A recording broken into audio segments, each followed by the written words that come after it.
salutations, and welcome. I'm Greg Jones, and this is the Soft Roots Lounge, where we dig beneath the surface. I'm really glad that you're here.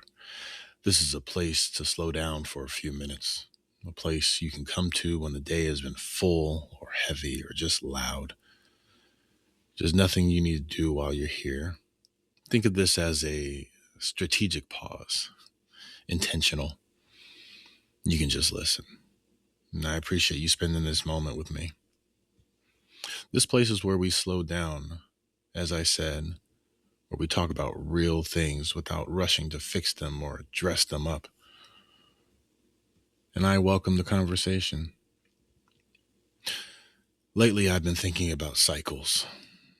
And before I go any further, I want to be clear about what I mean by the word cycle.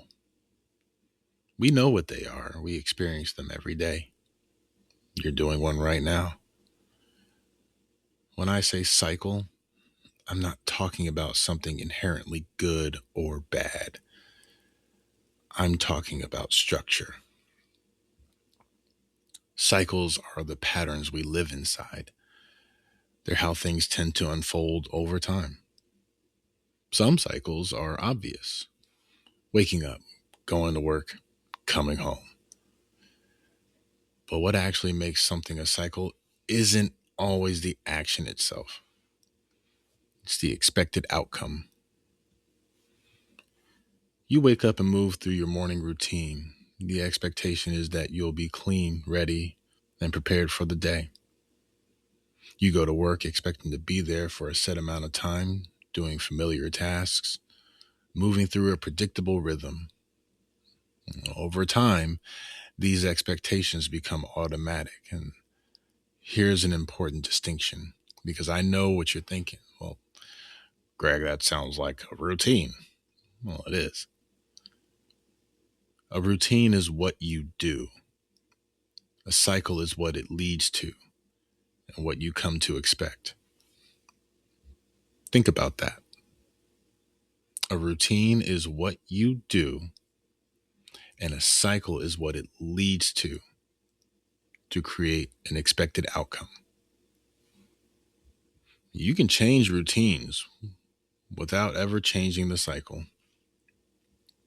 You can adjust habits, schedules, even behaviors, and still find yourself arriving at the same emotional outcome. Because cycles aren't just built from actions, they're shaped by recurring patterns and expectations. Some of those influences are external: people, environments, systems, roles, whatever. Some are internal: beliefs, assumptions, stories we tell ourselves. Most of the time, it's a combination of both. And cycles aren't a problem by default. Most of them form because they help us function. They create predictability. They give us a rhythm and a flow, something that we can look forward to. They help us move through life without having to think about everything all the time. We're not trying to eliminate all struggle, because life is always going to ask something of us, usually when we don't expect it. But over time, some cycles stop giving back in the way they once did. And that's the point of this conversation. That doesn't mean they were wrong, doesn't mean they were a mistake. It just means something has shifted. In that liminal space right there, that crossroads of feeling like something is wrong, it's easy to put that label on there. But what I found in my experience, it's not necessarily that it's wrong. It's just wrong for me now. Something in me has shifted. Something in you has shifted. That might be your body, your psyche, whatever you want to call it, telling you that you have outgrown something, or something is no longer serving you with positive results anymore. It's not impacting you the same way. Now, what I've been noticing is that cycles tend to repeat the same outcomes, not just in what happens, but in how things end. The same internal conversations, the same waiting, the same emotion result, no matter how much effort goes in. And that's often when grief shows up. Grief for what the cycle meant, for the hope that lived inside it. And at the same time, there can be relief. Relief that something has been named and identified. Relief that there might be room for something else to take shape. Both can exist simultaneously. And that can create a little bit of conflict, I know. Hope can keep a cycle going longer than it needs to. Sometimes when, let's say, you're dealing with somebody and they just ain't doing it for you anymore. They're just doing things that takes more from you than you're getting. And we have a history with this person. We know this person. And we think of, well, if I just endure, if I just be patient, perhaps this outcome will change in my favor. The belief that if we stay patient, we keep working through it, eventually it'll turn around. That's comfort in that belief. There's also fear tied to it. So why do we stay in these cycles? Even if we maybe subconsciously know that it's no good for us, why do we stay? Fear. And this can be internal.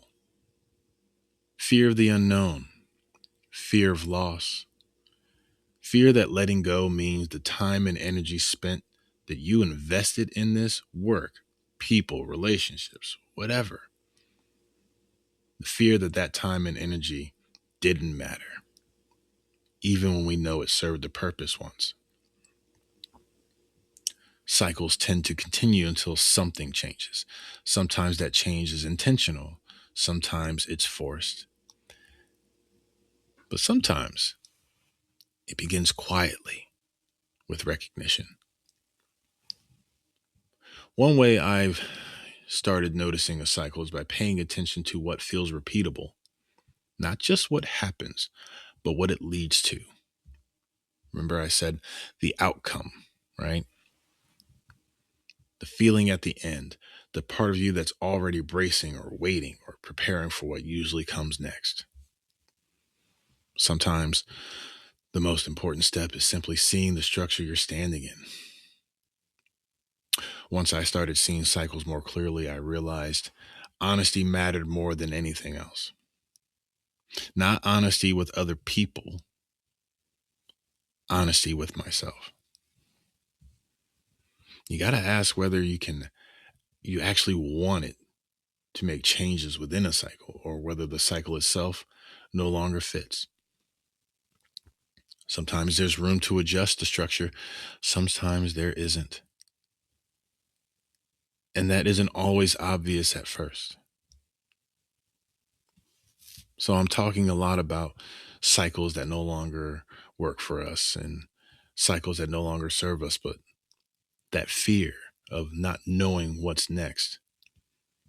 So, how do we release ourselves from these cycles that no longer serve us? Well, creating a new cycle can feel overwhelming because we tend to think of change as something that has to happen all at once. One of my biggest flaws is that when I identify something that needs to be fixed, I need it fixed right now. My patience does not serve me very well in those moments because once you see it, you can't unsee it. And now you know that expectation is not going to help you. And you feel stuck, trapped, overwhelmed, anxious, any adjective that fits there for you. Cycles don't form overnight, they grow over time. It's like planting a seed and watering it day after day after day. And then one day it's 10 feet tall. You're like, I don't remember when you got this big. They settle in, they shape themselves around who we are and what we tolerate.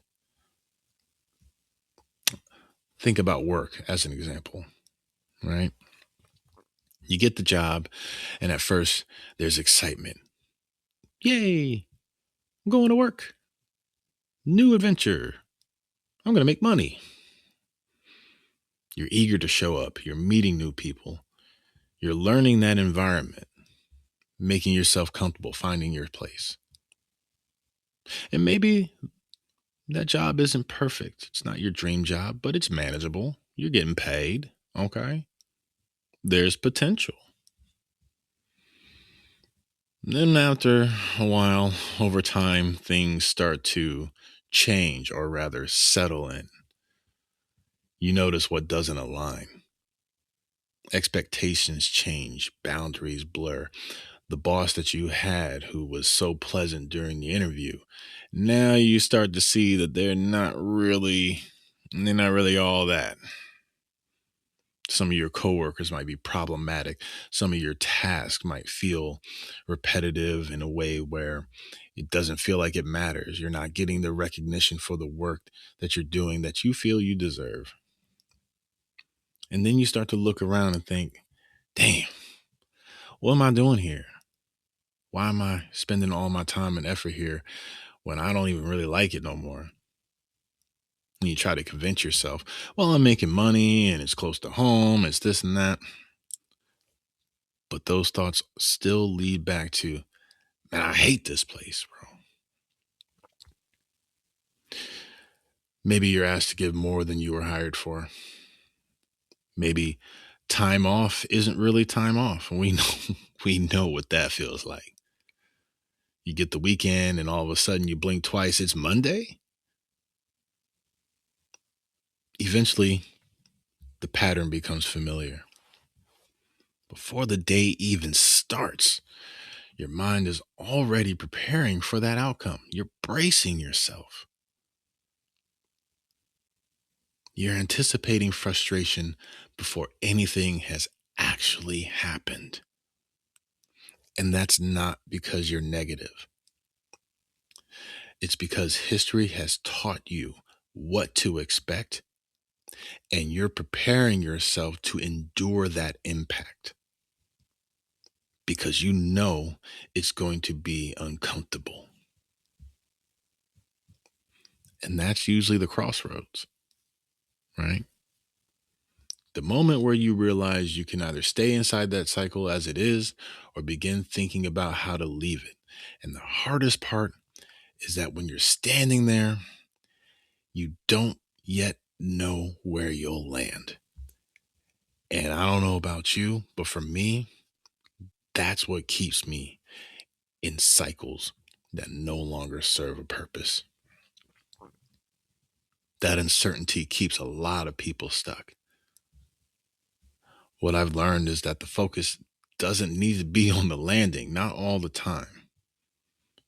It needs to be on clarity, being honest about what you want, being honest about what you don't want anymore. What are your goals? Your actual goals, not just what you've been enduring toward.